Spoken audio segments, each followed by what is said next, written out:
Esto es así, hermano. Buenas santas y con licencia. Vamos a ver si la yerba Buenas Santas nos auspicia. Bueno, hoy vamos a hablar del gaucho entre 1800 y 1850, antes de que aparezca la bombacha, la boina y todo eso. Para empezar, ¿de dónde viene la palabra gaucho? Yo acá le voy a decir algunos orígenes etimológicos y bueno, y de acuerdo a los orígenes uno puede pensar de dónde viene. Se habla de gauderíos antes. Gauderío, mucha gente que relaciona gauderío con gaucho. En verdad, gauderío existía en España, o sea, no tiene mucha lógica. Si existía en España, que no se use para allá la palabra gaucho. Entonces, podríamos prácticamente eliminarla. Después, en España se decía gacho al trabajador rural. Gacho, gaucho es parecido, sí. ¿Puede ser que venga de ahí? No lo creo. Después, hay varios. En lo que sería Brasil se decía garrucho. Y después lo que también tiene es un origen que se le dice. ¿Qué se puede ser? A ver, bajemos acá. Del quechua. Del quechua. Antes del guaraní. Del guaraní le decían cau, significa borracho o persona. Y ucho significa como simpático. O sea, sería como borrachín, tipo alegre. ¿Cómo se pronunciaría eso? Sería caucho. Si uno ve en Brasil, en Río Grande do Sul, le dicen gaullo a los gauchos, gaullo.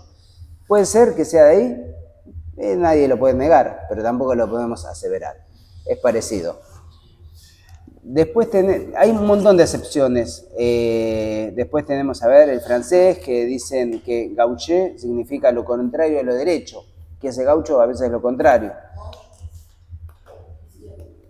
Mapudungún, araucano, le dicen cauchu, que es hombre fino. El gaucho no era fino, o sea, no sé de dónde sacaron que venía de ahí.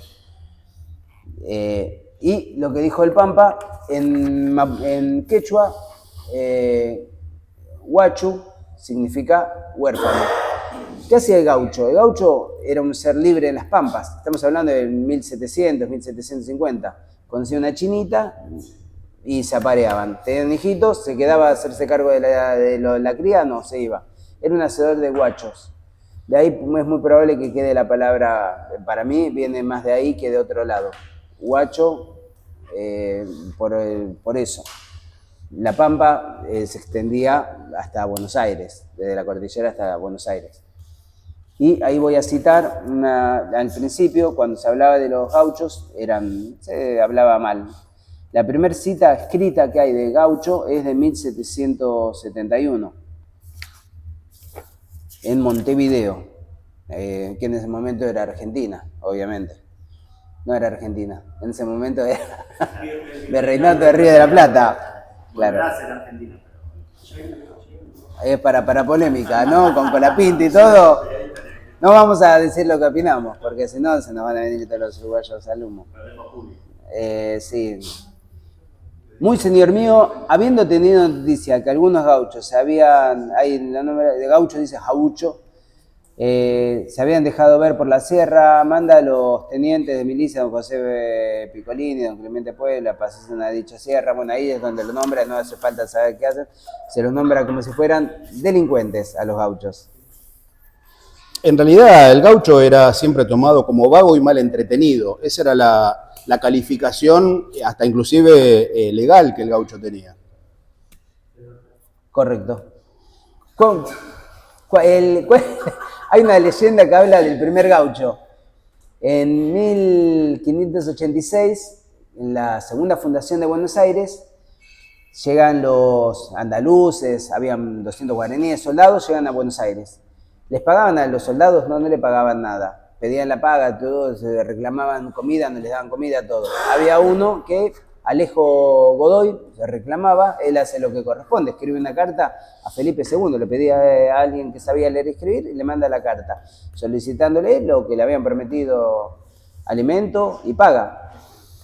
No recibe nada. Al tiempo se cansa Alejo Godoy, toma su vihuela, que era un tipo de guitarra antigua, agarra su cuchillo, dice, esta es su espada, dice, esta espada es del Imperio Español, yo no soy español ya. La rompe, la hace cuchillo, se la pone en la cintura, se roba un caballo y se va a las Pampas. Y ahí nació el primer gaucho, Alejo Godoy. Es una leyenda que de algo de verdad tiene. ¿Por qué? Porque los soldados se desertaban, pues no querían estar al servicio de España y estar en malas condiciones, iban al campo, que tenían vaquitas, ñandúes, los indios los recibían, esa es la realidad. Y por eso y tenían todo para vivir. Hay que entender el contexto. El gaucho, como dice el maestro, era analfabeto, no estaba instruido, con lo cual mayormente eran tipos rebeldes, o sea, no se enmarcaban dentro de un reglamento. Por eso es que es muy cierto lo que dice de que el gaucho se iba a las Pampas y bueno, hacía su propia vida.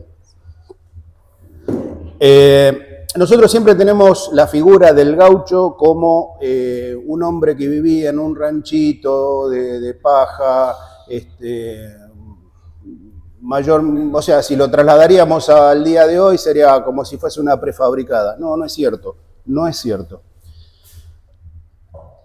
El momento cultural que siempre nosotros hacemos, el sentido que tiene es que nosotros, en el momento de tener una charla con alguien que sepa de cosas de campo, nosotros poder defender la cultura tradicional criolla. Por eso es que es bueno ahondar un poquito en estas cosas. ¿Cómo vivía el gaucho a principios de 1800? El gaucho, el patrimonio total que tenía un gaucho era su caballo ensillado, su facón, su poncho, su rebenque, sus armas de defensa y algunos elementos que vamos a ver ahora a continuación. ¿Cómo vivía? ¿Tenía algún lugar fijo? Y mayormente no, porque el gaucho era errante, era nómade. Claro, tenemos dos tipos de gaucho. El río Salado es el que divide el indio, la barbarie, y del Salado para adentro era la civilización, que era donde estaba la ciudad. El gaucho que vivía del Salado para adentro, si lo agarrábamos andando por ahí, le pedíamos la papeleta era un papel que decía que trabajaba para un determinado caballero, estanciero, y tenía que estar firmado por un juez y se renovaba cada 3 meses. Si lo agarraban con eso, servía a la milicia durante 5 años. Era un trabajador agropecuario, iba a hacer labores de campo. Y después tenemos el gaucho, que está del otro lado del Salado, que no respondía absolutamente a nadie.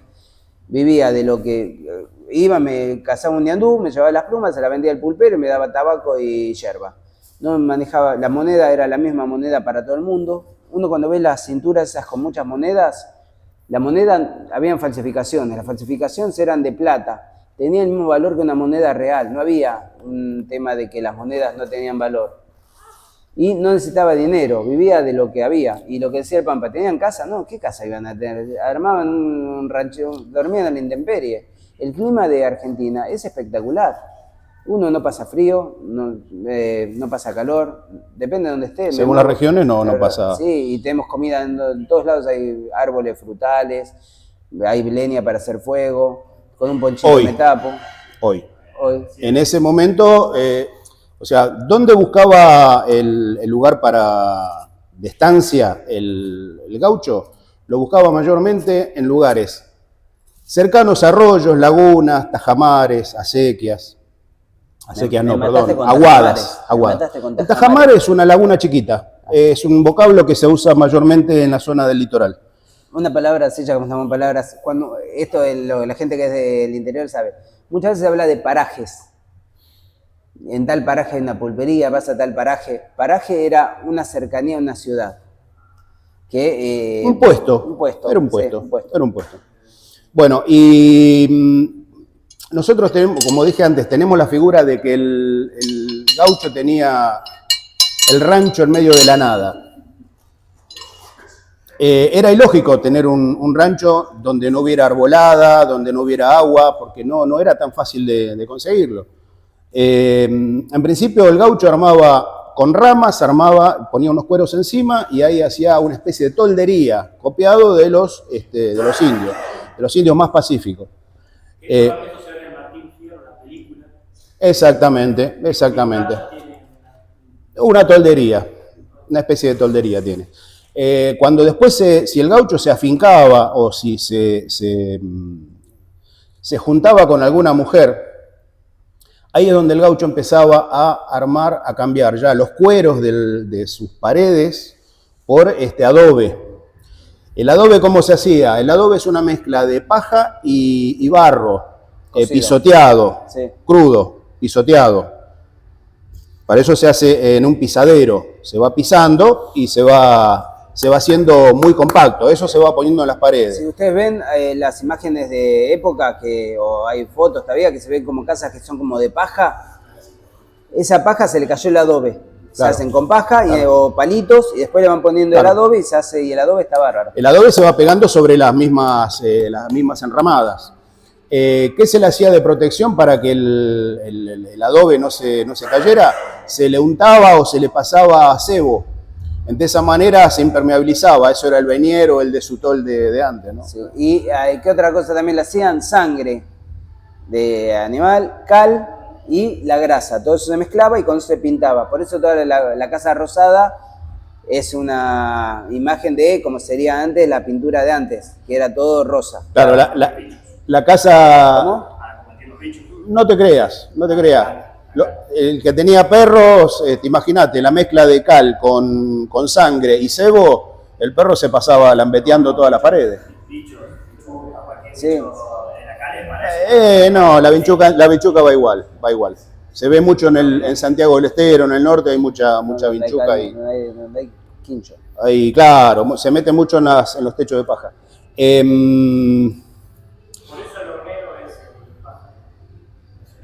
Exactamente, por el tipo que tiene de construcción, de barro y palitos y ramitas.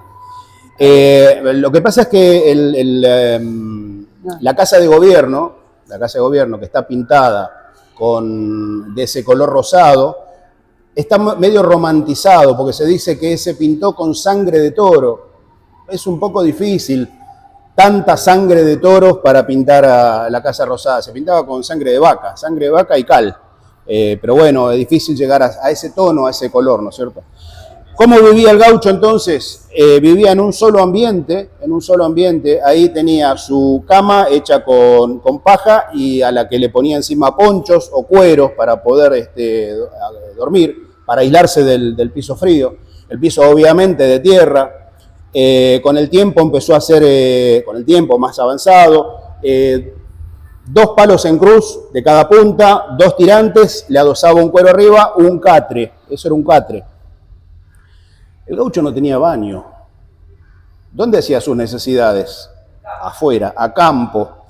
A veces hacía un pozo, a veces no hacía pozo. Claro, una cosa cuando están en zonas que son con mucho viento, todo, se hace un pozo que quede de una altura de 40, 30 centímetros, con un cuchillo. Levantan un poquito de la tierra, tiraba ahí el poncho, él ahí abajo y arriba hacía el ventito.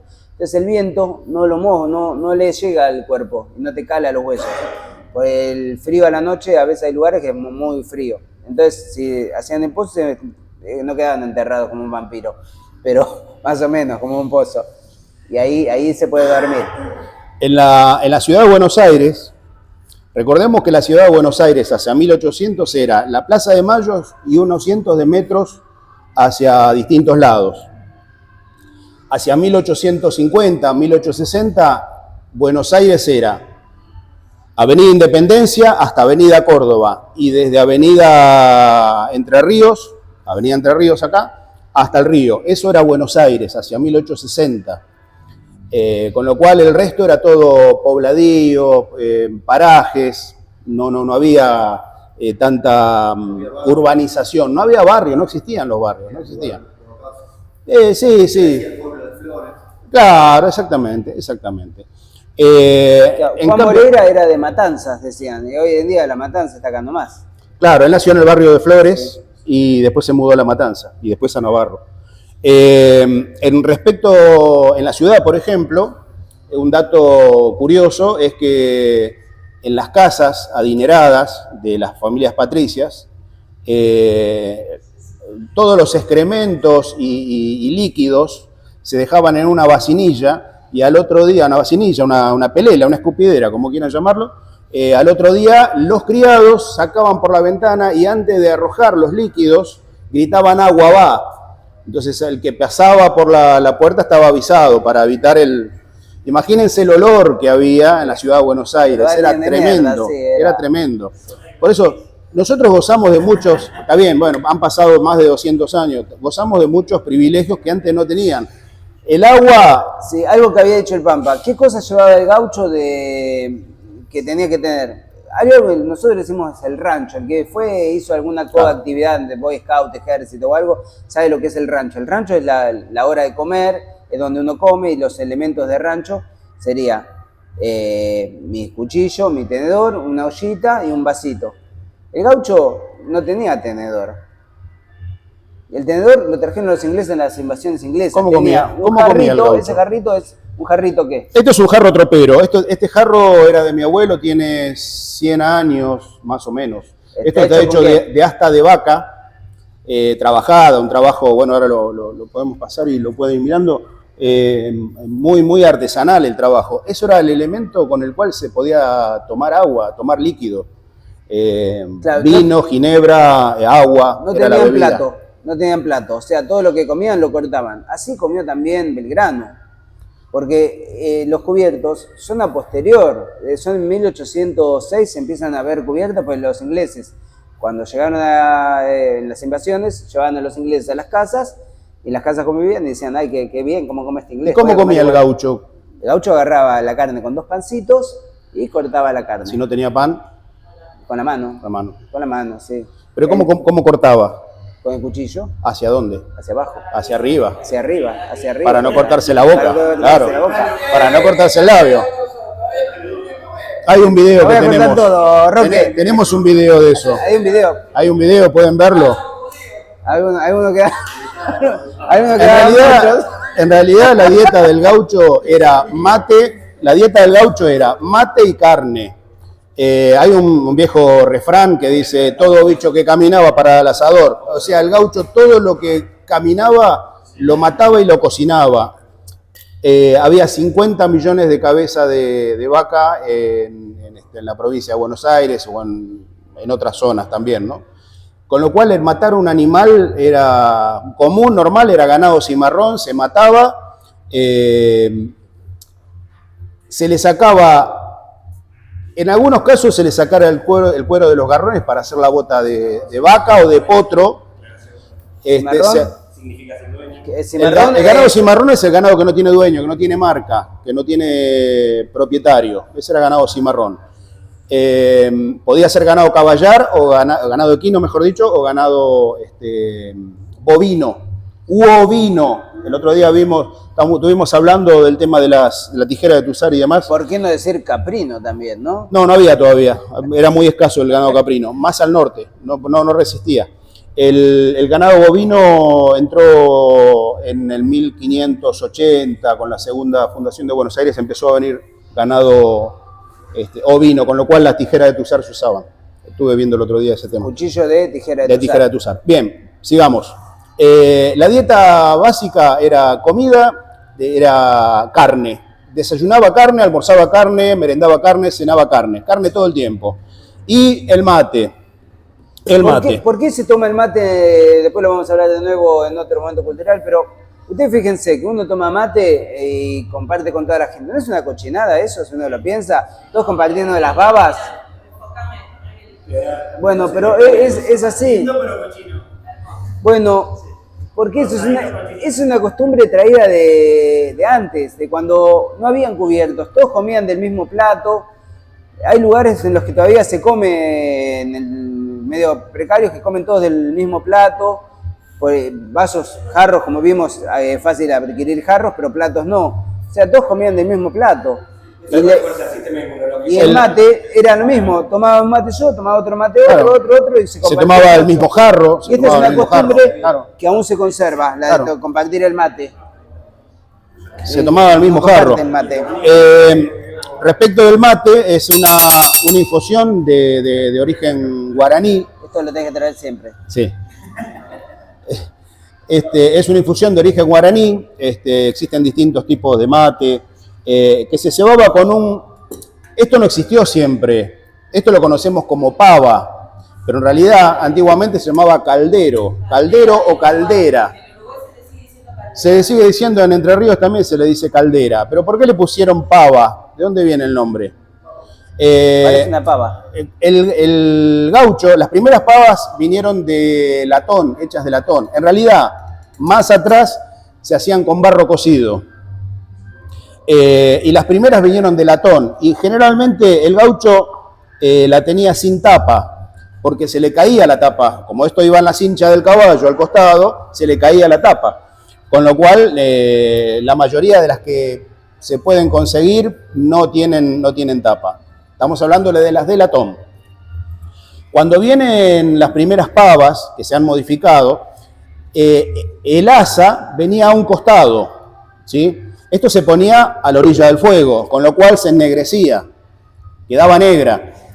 Entonces el gaucho asimiló el pico color negro y el asa en forma de cola con la hembra del pavo. De ahí viene la palabra pava. Nosotros ya la conocemos con este sistema porque, bueno, evidentemente era incómodo y se calentaba mucho el asa para poder tomarla de costado, con lo cual se modificó y se hizo con el asa de arriba. Esto es una pava de aluminio, las de aluminio calientan más rápido, se enfrían más rápido, las de metal al revés, las de acero inoxidable. Hay de plata también, pavas de plata. Otro elemento que usaba el gaucho para andar en el campo era el chifle. El chifle, también hecho de asta, se le ponía líquido, por lo general se le ponían líquidos, bebidas alcohólicas, caña, grapa, y se tomaba en cantidades. Era la cantimplora del gaucho. En las casas habían cuencos, como decía Jorge, habían cuencos de barro cocido con lo que se comía. Con eso únicamente se podía, y se pasaba de mano en mano. Cubiertos, sí, no había cubiertos. Por eso nosotros gozamos hoy de un montón de cosas que tenemos que valorar. A diferencia del gaucho, que el gaucho hizo la patria con muy pocas cosas, con muy pocos elementos, y bueno, de ahí somos nación y somos libres por el sacrificio, el tremendo sacrificio que hizo el gaucho. Hacia 1845, un inglés, como no podía ser de otra manera, de apellido Newton, es el que empieza a alambrar y a quedarse con los primeros campos. El campo Santa María en la zona de Chascomús. Esto que se ve acá es un torniquete. ¿Para qué sirve el torniquete? Sirve para estirar los alambrados, ¿sí? Hay un recitado que dice: una mañana temprano salí al campo a recorrer, porque era mi gusto ver retosar a la caballada. Saliendo por la cortada y mirando con recelo, vide, para mi desconsuelo, lo que me entró en desconcierto: los torniquetes abiertos, los alambres por el suelo. Al gaucho le habían llevado todos los caballos. O sea, con esto se estiraban los alambrados de 5 hilos, y toda la hacienda que quedaba adentro era propiedad del que cerró. O sea, si acá en este espacio hay 500 vacas, yo hice todo el perímetro, todo lo que está dentro es mío. No sé, yo lo alambré. Bueno, esa era la forma en que se quedaban con la mayor parte del ganado, y así, bueno, es como crecieron las estancias. Con el advenimiento del alambrado, el gaucho dejó de ser gaucho, de tener paso libre. El gaucho dejó de ser errante. El gaucho no apreciaba la agronomía, eso hay que considerarlo. Nunca van a ver un gaucho agrónomo que se dedica a la agricultura. El gaucho no le gustaba ver a la gente que se agachara. Agachara me refiero con la pala, ¿no es cierto? El gaucho era libre, tenía comida en cualquier lugar, iba a las pulperías. La pulpería era el lugar de esparcimiento, vamos a decirle.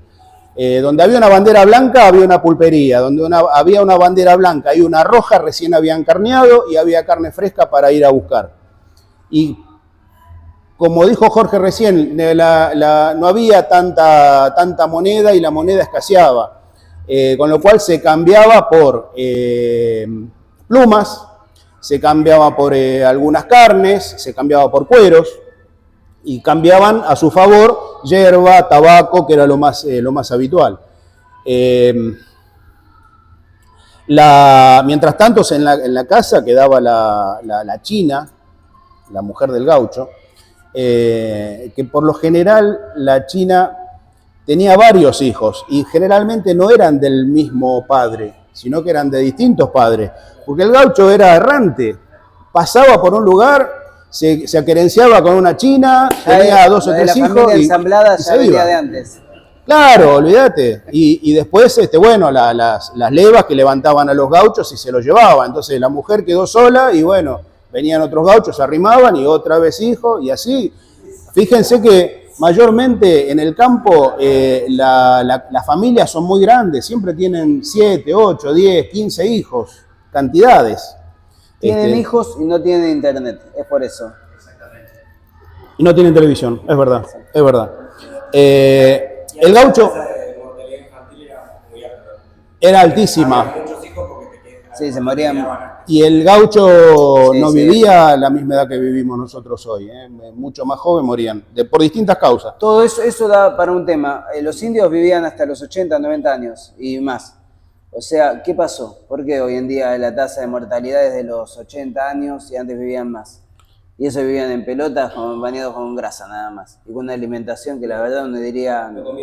Comida procesada. Claro. La invención de la penicilina.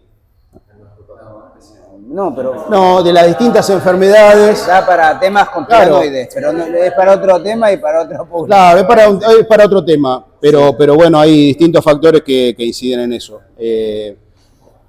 Respecto de las pulperías, cuando el gaucho llevaba la pulpería, ahí tenía su momento de ocio y al gaucho le gustaba muchísimo jugar. El ocio. Jugaba a las cartas, jugaba a la taba, jugaba a distintos juegos con otros gauchos. Cuando jugaba a las cartas, y si jugaban afuera, se sentaban sobre los talones y clavaban un cuchillo al costado en la tierra, de manera demostrativa de que si me haces trampa, terminamos mal. O sea, esa era la simbología para aclararle que la otra persona no era, no le gustaban las trampas. Y el gaucho había asesinado al otro, se había desgraciado. Se había desgraciado, es verdad, claro, se había desgraciado. En algunos casos, si la persona era muy conocida, se daba aviso a la justicia, como en el caso de Moreira, cuando mata a un puntero político, alcinista, o mitrista, perdón. Con lo cual ahí sí, le pidieron orden de captura y, bueno, liberaron orden de captura para buscarlo. Ahí fue el inicio de la persecución de Moreira. Pero bueno, básicamente... Vamos redondeando. Vamos redondeando, básicamente, bueno, esta es la cuestión de la vida con el gaucho. Ariel, pregunta. No, hay una escena muy bonita que ilustra esto de la película Los Segundos Hombres, que es un duelo al final de la película, y el hombre que está por morir dice, digan que yo incité al duelo. Claro, claro. El gaucho tenía coraje y honor. Eso eran dos cosas que no podía no tener el gaucho. Eran fundamental. ¿Alguna pregunta? Bueno, creo que nos vamos. Bueno, vamos, nos despedimos. ¿Qué fue esto? Esgrima criolla.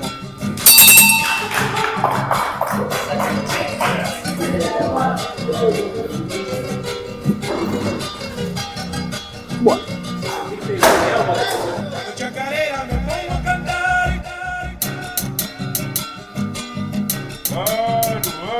Bueno.